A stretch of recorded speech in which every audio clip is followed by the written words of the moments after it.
हिंदुस्तान, ना सिर्फ हिंदुस्तान बल्कि मैं तो कहूँगा पूरे ब्रह्मांड में अगर किसी शिवलिंग में बकरे की खुशबू आती है तो वो है ये। इसीलिए इस जगह का नाम है अजगंधेश्वर Mahadev.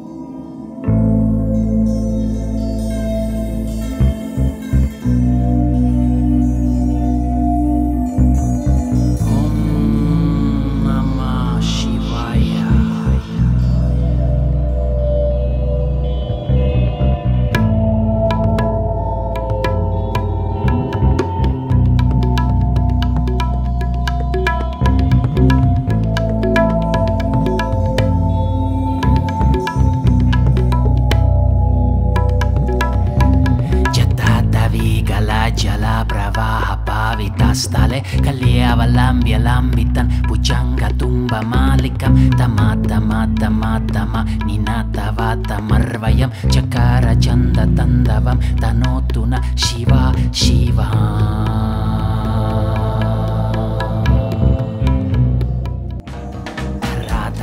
Nandini vilasa bandu bandura Sporadikanda santati pramoda mana manasi Rupaka daksha dhorani niruda durda rappadi Vachitti kambare mano vinoda metu vastuni Jatabu janga pingala spurat panamani brava Kadamba kukumadrava pralipta dikvatumo Patanda sindura spura pakutariya medure Mano vinoda matputam vivartu buddha partari Sahasra lochana prabritya shesha leka shekara Prasuna tuli dhorani vitu sarangripita Bujanga raja maliya nipata jata chutaka Shriya chiraya jayata jakora bandu shikara।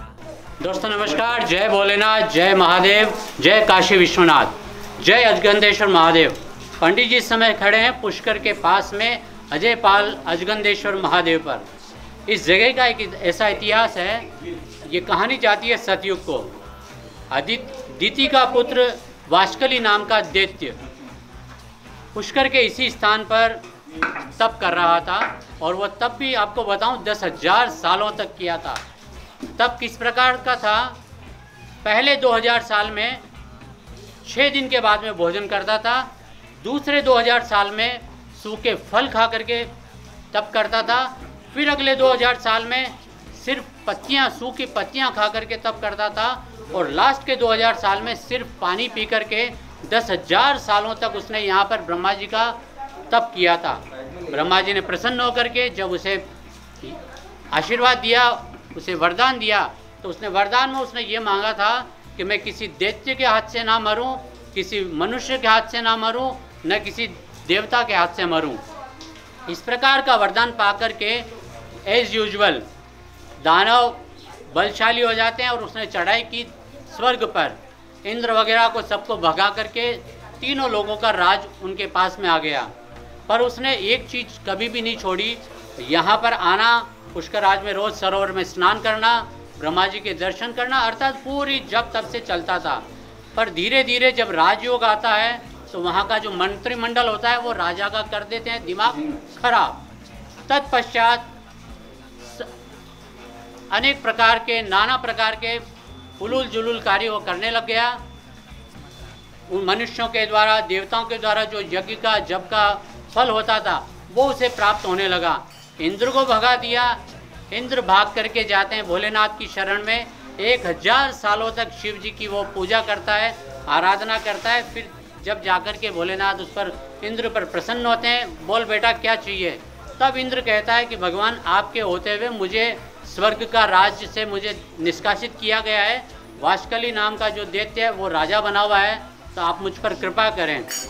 तब भोलेनाथ उसे वरदान देते हैं और पुष्कर के इसी स्थान पर, ये एरिया कहलाता है अजगंधेश्वर महादेव का एरिया। यहाँ पर भगवान आते हैं, भोलेनाथ महादेव यहाँ पर आकर के, चूँकि उस वाष्कली दैत्य को इस प्रकार का वरदान दिया हुआ था, न वो देवता के हाथ से मारा जा सकता है, न किसी दानव के हाथ से, और न ही किसी प्रकार के शस्त्र से। तो भगवान भोलेनाथ यहाँ पर एक विशाल काय बकरे का रूप, जिसे संस्कृत में कहा जाता है अज का रूप लेकर के यहाँ पर प्रकट होते हैं। एज यूजुअल वाष्कली दैत्य रोज की भांति यहाँ पर आकर के पुष्कर में स्नान के लिए जाता है। जब उसने उस बकरे को देखा तो देखते ही वो समझ तो जाता है कि ये कुछ लीला अलग ही है। उसके साथ में जो मंत्रिमंडल आता है वो सब कहता है कि इस बकरे से आप बच कर के लिए प्रभु, हो सकता है ये विष्णु हो सकता हो ये महादेव हो, अथवा हो सकता है ये इंद्र हो। तब वास्कली देती यह कहता है कि अगर ये इंद्र है, विष्णु है या महादेव है, कोई भी हो, मुझे लगता है मेरे पुण्यों का उदय हुआ है। अगर यहीं पर आज युद्ध करके अमरत्व की प्राप्ति करनी है तो यही सही। पहले वह स्नान के लिए प्लानिंग करता है, पर स्नान नहीं करके जाकर के उस बकरे से युद्ध करने के लिए तैयार हो जाता है। एक के ऊपर एक बाण छोड़ता जाता है। मंत्रिमंडल उसे मना करते हैं कि हे प्रभु आप रहने दीजिए, पर जब काल वशीभूत हो जाता है तब इसी प्रकार का होता है। सारे बाण जब उसके फेल हो जाते हैं, फिर जाकर के उस बकरे के साथ में ढाल और तलवार के साथ वह युद्ध करने लगता है। पर महादेव जो अज का रूप, जो बकरे का रूप लिए हुए होते हैं, अपने सींगों से उस राक्षस को एक ही बार में विदीर्ण कर देते हैं और धरती पर पटक देते हैं। वो है ये स्थान, हिंदुस्तान का the one and only single. यहाँ पर शिवलिंग के रूप में महादेव प्रकट हुए। तत्पश्चात ब्रह्मा जी, इंद्र वगैरह सब जाकर के यहाँ पर आए और महादेव की उन्होंने स्तुति की। तब महादेव प्रसन्न होकर के ब्रह्मा जी को बोले, हे ब्रह्मा जी बोलिए आप क्या चाहते हैं, आप मांगिए कुछ आज वर, मैं आपकी स्तुति से बहुत प्रसन्न हूँ। तब ब्रह्मा जी ने कहा, हे प्रभु, जिस तीर्थराज ज्येष्ठ पुष्कर को मैंने बनाया है, मैं चाहता हूँ आप यहीं पर निवास करें। परंतु महादेव तो ठहरे कैलाश के निवासी।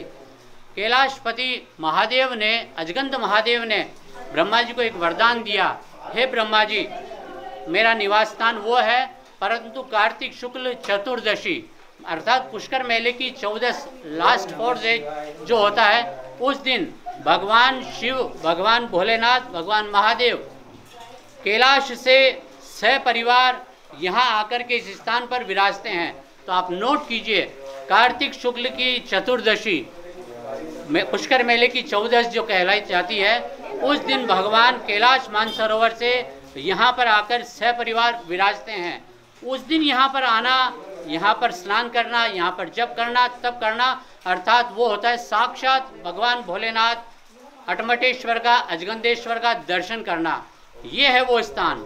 जिस समय वास्कली दैत्य से अज रूप में यहाँ पर युद्ध हो रहा था, तो गिर गिर करके यहाँ के जो पहाड़ों में, मैं आपको वीडियो में दिखा रहा हूँ, गोल गोल टाइप के जो आपको निशान दिख रहे हैं, ये है उस सतयुग कालीन उस युद्ध के निशान। वो यहाँ पर आकर के देखना, उनके दर्शन करना, उनका पूजन करना भी एक सबसे बड़ा यहाँ पर आने का एक पुण्य प्राप्ति होती है। एक खास बात आपको बताता हूँ, क्योंकि महादेव ने उस दिन अज का रूप लिया था, अर्थात बकरे का रूप लिया था। हिंदुस्तान, ना सिर्फ हिंदुस्तान बल्कि मैं तो कहूँगा पूरे ब्रह्मांड में अगर किसी शिवलिंग में बकरे की खुशबू आती है तो वो है ये। इसीलिए इस जगह का नाम है अजगंदेश्वर महादेव। पुष्कर आए तो एक्सप्लोर यहाँ का आकर के जरूर करें। एक बात खास ध्यान रखें, पुष्कर आए तो तीर्थाटन की दृष्टि से आए, न कि पर्यटन की दृष्टि से। अगर तीर्थाटन की दृष्टि से आप आएंगे तो यहाँ के वो सारे पुण्य आप जरूर प्राप्त करेंगे जिसके आप अधिकारी होते हैं। और पर्यटन की दृष्टि से आते हैं तो आप उस अपराध को भुगतने के लिए जरूर तैयार रहेगा। अगर देव अपराध कुछ आपसे बनता है तो इसका अर्थ यह नहीं है कि आपको तुरंत प्रभाव से कोई प्रसाद मिले। हो सकता है वो आगे जाकर के आपको भुगतना पड़े। तो मेरा निवेदन है, आप इस प्रकार की कोई भी कुकृत्य ना करें जो पुष्कर आने से होता है। आए, यहाँ का एंजॉय करें, पुण्य लें। जय श्रीमन नारायण। वीडियो अच्छा लगा तो लाइक कीजिएगा, शेयर कीजिएगा, कमेंट्स भेजिएगा। और पंडित जी के चैनल पर अगर पहली बार हैं तो प्लीज़ बेल आइकन दबा दीजिएगा, सब्सक्राइब वाला बटन दबा दीजिएगा, ताकि पंडित जी के नए नए अपडेट्स आप तक सबसे पहले पहुंच सके। राइट दोस्तों, जय श्रीमन नारायण, जय पुष्कर राज की, जय अजगंदेश्वर महादेव।